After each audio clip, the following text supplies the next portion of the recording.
അസ്സലാമു അലൈക്കും. എല്ലാവർക്കും ജലീലാസ് വേൾഡിലേക്ക് ഹൃദയം നിറഞ്ഞ സ്വാഗതം. ഇന്ന് ഞാൻ വന്നിട്ടുള്ളത് ബ്രേക്ക്ഫാസ്റ്റ് ആയിട്ടോ ഈവനിങ് സ്നാക്കായിട്ടോ അതല്ലാന്നുണ്ടെങ്കിൽ കുട്ടികൾക്ക് ഏറെ ഇഷ്ടപ്പെടുന്ന ലഞ്ച് ബോക്സ് ഐറ്റവുമായിട്ട് ട്രൈ ചെയ്യാൻ പറ്റിയ ഒരു അടിപൊളി റെസിപ്പിയുമായിട്ടാണ്. പിന്നെ ഈ റെസിപ്പി നിങ്ങൾക്ക് കാണുമ്പോൾ അതൊന്ന് ട്രൈ ചെയ്ത് നോക്കണം എന്ന് തോന്നുകയാണെങ്കിൽ തീർച്ചയായിട്ടും സബ്സ്ക്രൈബ് ചെയ്ത് സപ്പോർട്ട് ചെയ്യാൻ മറക്കരുതേ. അപ്പോൾ നമ്മൾക്ക് എങ്ങനെയാണ് ഉണ്ടാക്കുന്നതെന്ന് നോക്കാം. അതിലേക്ക് വേണ്ടിയിട്ടുള്ള പൊടികൾ ഏതൊക്കെയാണെന്ന് നോക്കാം. അപ്പോൾ 1 കപ്പ് ഗോതമ്പ് പൊടി, അതിലേക്ക് 1/2 കപ്പ് മൈദ, പിന്നെ അതിലേക്ക് ആവശ്യത്തിന് ഉപ്പ് ചേർക്കുക. എന്നിട്ട് 2 പൊടികളും നന്നായിട്ട് നമുക്കൊന്ന് മിക്സ് ചെയ്തെടുക്കാം. അതിനുശേഷം കുറേശ്ശെ വെള്ളം ഒഴിച്ചിട്ട് നമ്മൾ ചപ്പാത്തിക്കൊക്കെ മാവ് കുഴക്കില്ലേ, അതുപോലെ നന്നായിട്ടൊന്ന് കുഴച്ചെടുക്കുക. കുഴച്ചെടുത്തതിന് ശേഷം നമ്മൾക്കിതൊന്ന് റെസ്റ്റ് ചെയ്യാൻ വെക്കേണ്ടതുണ്ട്. അപ്പോൾ അതിൻ്റെ മുകളിലേക്ക് ചെറുതായിട്ടൊന്നൊരു ഓയിൽ അപ്ലൈ ചെയ്ത് കൊടുക്കുക. അപ്പോൾ അത് ഡ്രൈ ആവാതിരിക്കും. എന്നിട്ടൊന്ന് കവർ ചെയ്യുക. ഈ സമയം കൊണ്ട് നമുക്ക് ഇതിലേക്ക് വേണ്ടിയിട്ടുള്ള ഫില്ലിംഗ് റെഡിയാക്കി എടുക്കാം. അതിലേക്ക് വേണ്ടിയിട്ട് ഒരു പാൻ സ്റ്റൗവിൽ വെച്ച് ചൂടാകുമ്പോഴേക്കും 2 ടേബിൾ സ്പൂൺ ഓയിൽ ഒഴിച്ചു കൊടുക്കുക. അത്യാവശ്യം നല്ല വലിപ്പമുള്ള ഒരു അനിയൻ, അത് തീരെ ചെറുതായിട്ടൊന്ന് ചോപ്പ് ചെയ്തത്, അതൊന്ന് സോട്ട് ചെയ്ത് കൊടുക്കുക. കുറച്ച് ഉപ്പ് ഇതും കൂടി ഇട്ടിട്ട് നന്നായിട്ടൊന്ന് മിക്സ് ചെയ്തെടുക്കുക. അതിനുശേഷം അതിലേക്ക് മീഡിയം സൈസ് വലിപ്പമുള്ള ഒരു ക്യാരറ്റ്, അതും കൂടി ചെറുതായി ചോപ്പ് ചെയ്ത് ചേർത്ത് നന്നായിട്ടൊന്ന് മിക്സ് ചെയ്യുക. ഇനി ക്യാരറ്റും അനിയനും ചെറുതായിട്ടൊന്ന് കളറ് മാറി വരുമ്പോഴേക്കും നമ്മൾക്ക് ചിക്കനാണ് ചേർത്ത് കൊടുക്കേണ്ടത്.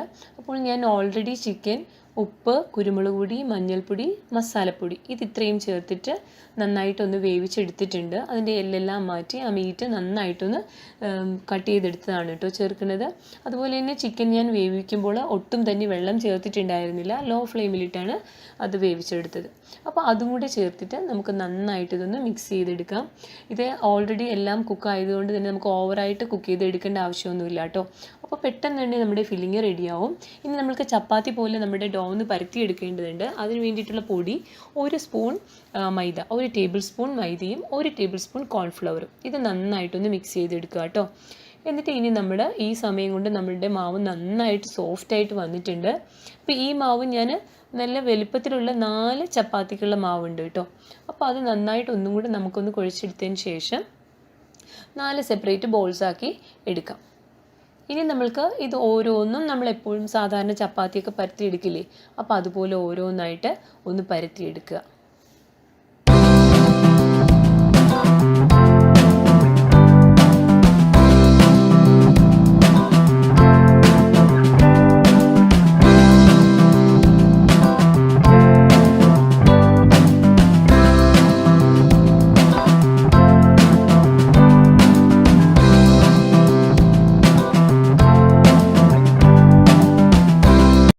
അങ്ങനെ 4 ബോൾസും നമ്മൾ അത്യാവശ്യം നല്ല വലിപ്പത്തിൽ തന്നെ റോൾ ചെയ്തെടുത്തിട്ടുണ്ട്.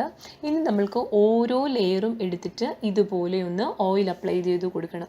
അങ്ങനെ നമ്മൾ ഓയിലൊന്ന് ബ്രഷ് ചെയ്യുമ്പോൾ സൈഡ് പ്രത്യേകം നന്നായിട്ട് തന്നെ ഓയിൽ അപ്ലൈ ചെയ്യണം കേട്ടോ. കാരണം നമ്മൾ ഈ ഓരോ ചപ്പാത്തി ലെയറും ഓരോന്നിനും മുകളിലേക്ക് ഒന്നിന് മുകളിൽ ഒന്നായിട്ട് വെച്ചിട്ട് നമ്മൾ ഒന്നും കൂടെ ഒന്ന് ഇത് റോൾ ചെയ്തെടുക്കുന്നുണ്ട്.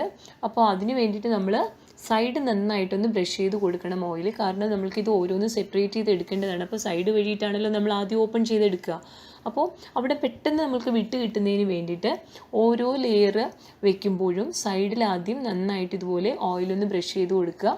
അതിനുശേഷം നടുക്കും ചെറുതായിട്ടൊന്ന് ഓയിൽ അപ്ലൈ ചെയ്ത് കൊടുക്കുക. അങ്ങനെ 4 ചപ്പാത്തിയും നമ്മൾ റോൾ ചെയ്തെടുത്ത 4 ലെയറും ഇതുപോലെ ഒന്നിന് മുകളിൽ ഒന്നായി വെച്ചിട്ട് ഒരേ പ്രൊസീജിയറിൽ തന്നെ ഓയിൽ അപ്ലൈ ചെയ്ത് കൊടുക്കുക. ഇനി ഏറ്റവും മുകളിലത്തെ ലെയറിൽ കുറച്ച് പൊടി ഇട്ടതിന് ശേഷം അധികം പ്രഷർ കൊടുക്കാതെ നമ്മൾക്ക് എല്ലാ വശത്തോട്ടും ഒന്നും കൂടെ ഒന്ന് റോൾ ചെയ്തെടുക്കാം കേട്ടോ. അപ്പോൾ അത്യാവശ്യം നല്ല വലുപ്പത്തിൽ തന്നെ നമുക്കിത് കിട്ടും. ഇനി നമ്മൾ ഓരോ ലെയറും വളരെ സൂക്ഷിച്ചിട്ട് ഒന്ന് സെപ്പറേറ്റ് ചെയ്തെടുക്കാം.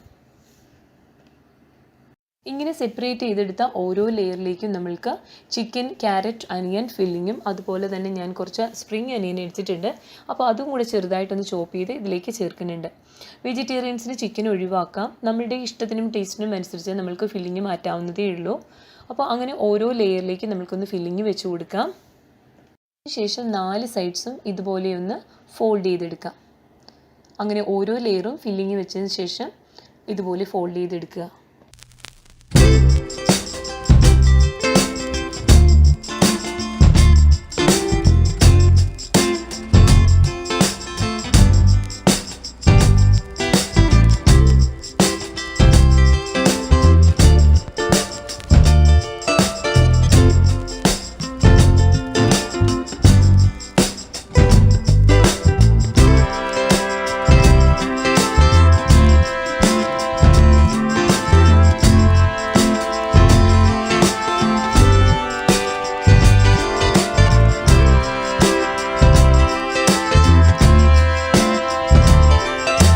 ഒരു പാൻ സ്റ്റൗവിൽ വെച്ച് ചൂടാകുമ്പോഴേക്കും ചെറുതായിട്ട് ഓയിലൊന്ന് അപ്ലൈ ചെയ്ത് കൊടുക്കുക.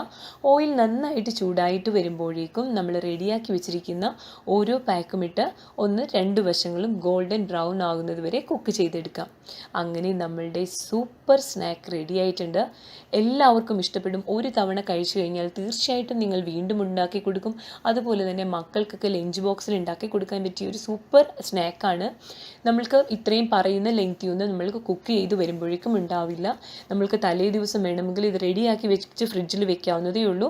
അത് കഴിഞ്ഞ് പിറ്റേ ദിവസം ഓയിലിൽ നമ്മൾക്ക് ആവശ്യം വേണ്ട സമയത്ത് ഇതൊന്ന് ഫ്രൈ ചെയ്തെടുക്കുകയേ വേണ്ടൂ. അങ്ങനെ സൂപ്പർ യമി സ്നാക്ക് റെഡി ആയിട്ടുണ്ട്. എല്ലാവരും ട്രൈ ചെയ്ത് നോക്കണം. പിന്നെ എപ്പോഴും പറയുന്നത് പോലെ നിങ്ങൾ ട്രൈ ചെയ്ത് നോക്കിയിട്ട് നിങ്ങൾക്ക് ഇഷ്ടപ്പെടുകയാണെന്നുണ്ടെങ്കിൽ തീർച്ചയായും ലൈക്ക് ചെയ്യാനും ഷെയർ ചെയ്യാനും കമൻറ്റ് ചെയ്യാനും പിന്നെ സബ്സ്ക്രൈബ് ചെയ്യാനും മറക്കരുത്. അപ്പോൾ വീണ്ടും നല്ലൊരു റെസിപ്പിയുമായി കാണും വരേക്കും എല്ലാവർക്കും നല്ലത് വരട്ടെ എന്ന് പ്രാർത്ഥിക്കുന്നു. മസ്സലാമ.